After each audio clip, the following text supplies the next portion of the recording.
Everyone in this league is on a 1-year deal. It seems like the coring is not going to be a thing.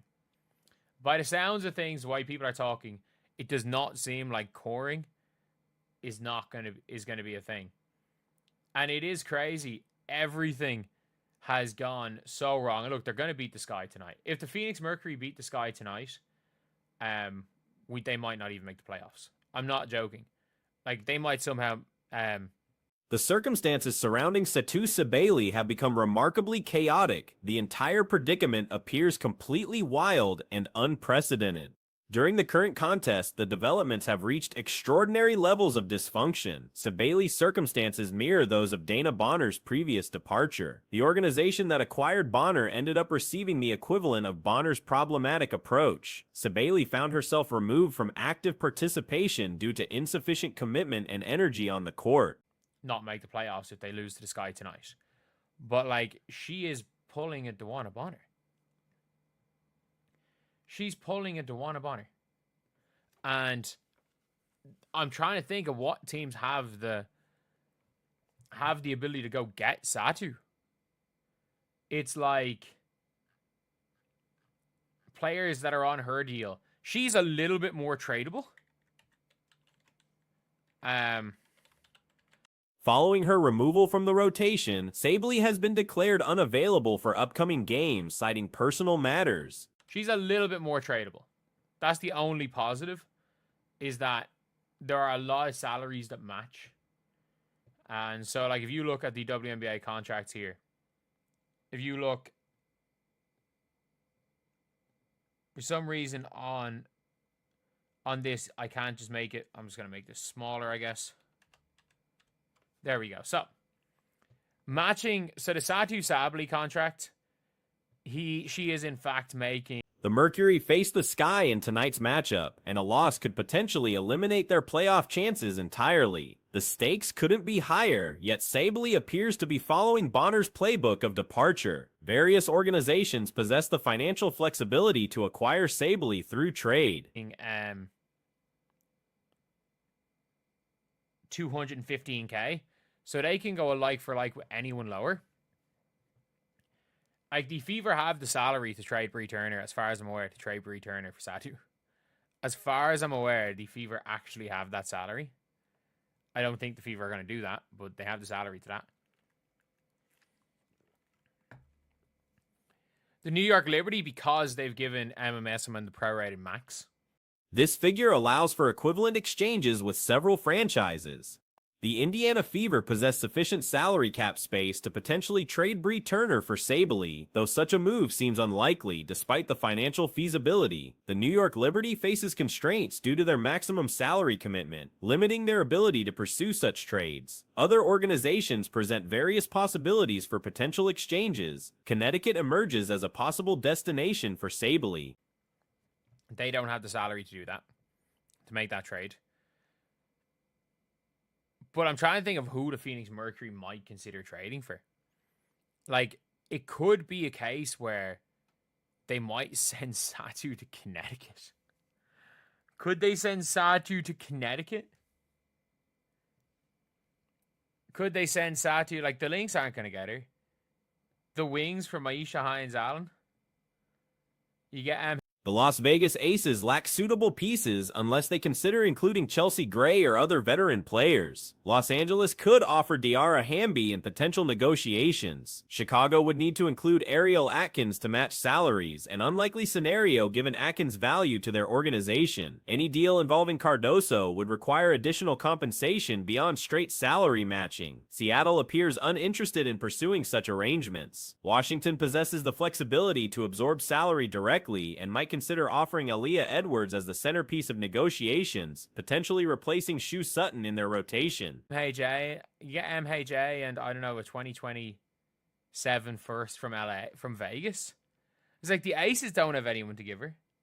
Like, they're not going to put AJ in the trade unless they want to put Chelsea Gray in the trade.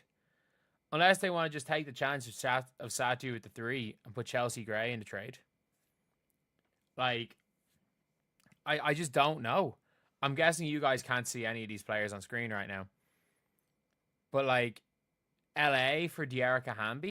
An amusing possibility involves trading Sabally for DJ, essentially recreating last season's roster composition under different coaching. While entertaining, few realistic beneficial exchanges exist for Phoenix. The most logical transaction appears to be Edwards for Sabally, providing Washington with veteran talent while giving Phoenix a younger player who fits their system better. This would allow Phoenix to rebuild their rotation with committed role players rather than managing in discontented star. Fortunately, Phoenix didn't surrender excessive assets to acquire Sabally initially. The primary cost was Sophie Cunningham and draft consideration, with most resources directed toward obtaining Alyssa Thomas. Like the only way the Sky can make that trade is if they give up Ariel Atkins. It's the only way their salaries match. They're not going to give up Ariel Atkins. The Sky for Cardoso, like, you're going to have to give up more than Cardoso. Like, just purely because of the salaries matching. Seattle aren't going to take her for NECA. Washington can literally just take her salary. Maybe you go and take Aaliyah Edwards. The Wings essentially received Cunningham in exchange for Sabally's services. When comparing current value, many would prefer Cunningham's consistency and effort over Sabally's unpredictable contributions. The Mercury's investment in the Sabally portion of their trade was relatively modest, primarily Cunningham and future considerations. Some question whether Sabally represents better value than established role players like Bree Turner. Her attitude and commitment issues make her a risky proposition for any organization, regardless of talent level. Situational players like Tiara McCoo, despite limited minutes, might provide more reliable contributions than a disgruntled star player. Edwards, because Washington can't eat the salary. Maybe you take Aaliyah Edwards for Satou, and she comes in for Shug Sutton. Maybe.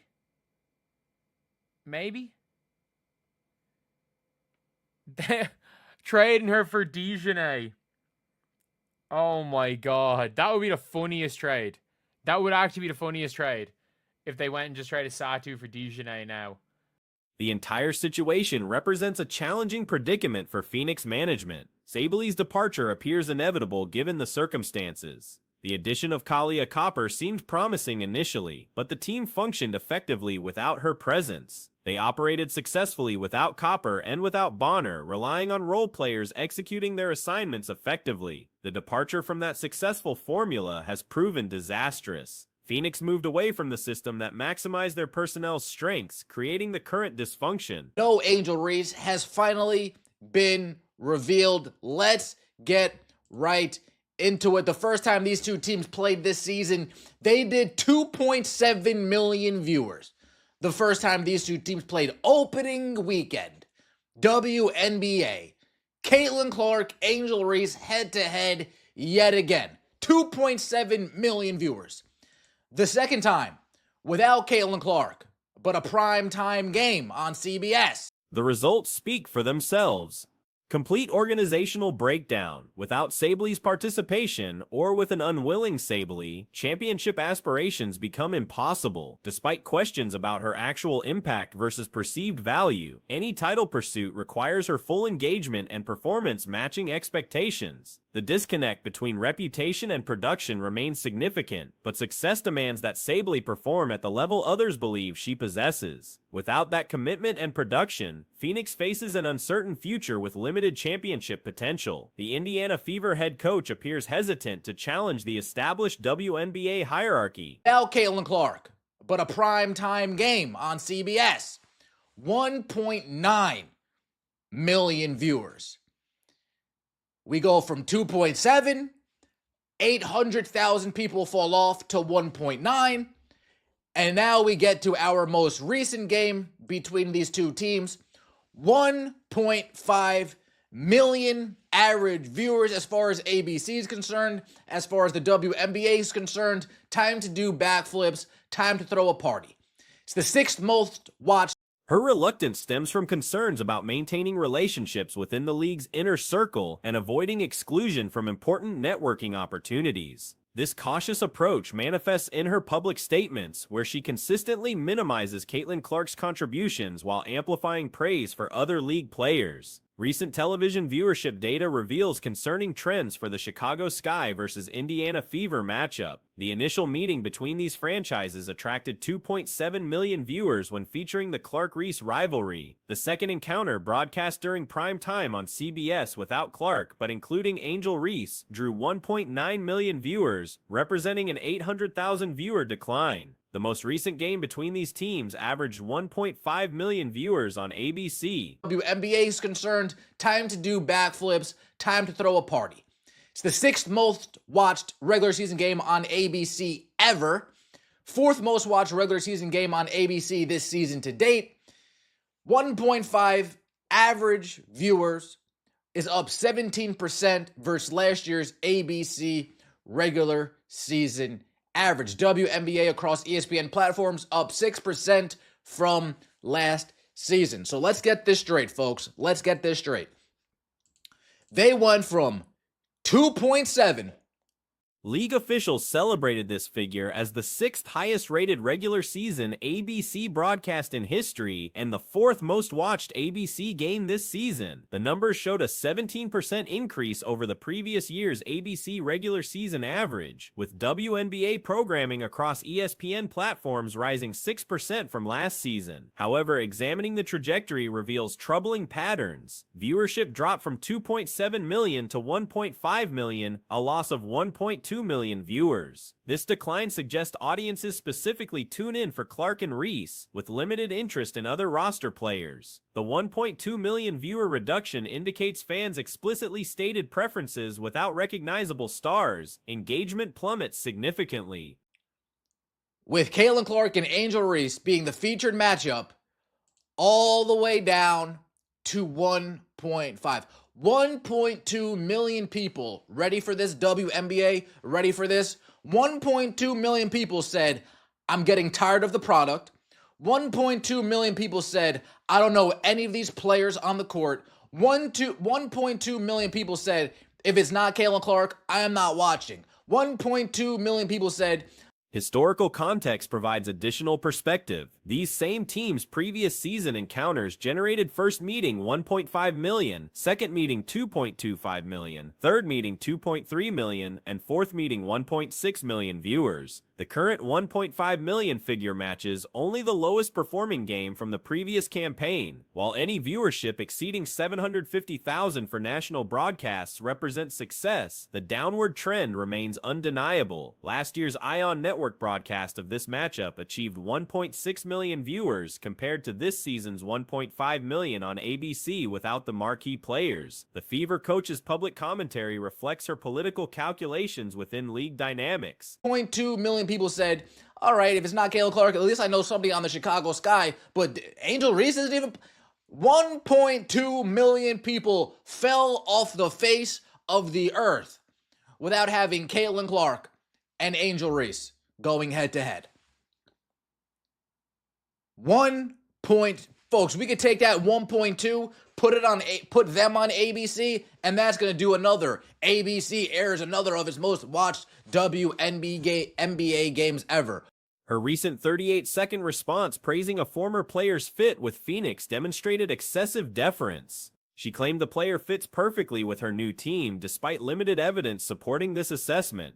Different coaching staff, altered roster composition, and new systems make such definitive statements premature. The coach elaborated extensively about the player's versatility, stretch four capabilities, and chemistry with teammates. She expressed satisfaction about the player's happiness and comfort level in Phoenix. This extended praise contrasts sharply with her typically brief 7-second maximum comments about Clark before pivoting to other topics. WNBA games ever. 1.5 million viewers for this most recent game. You guys ready for this? Y'all know I'm the ratings guy, right? Last time these two teams, the first time these two teams faced off last year, did 1.5. You're telling me we're back to square one? The second time, 2.25. The third time, 2.3 million.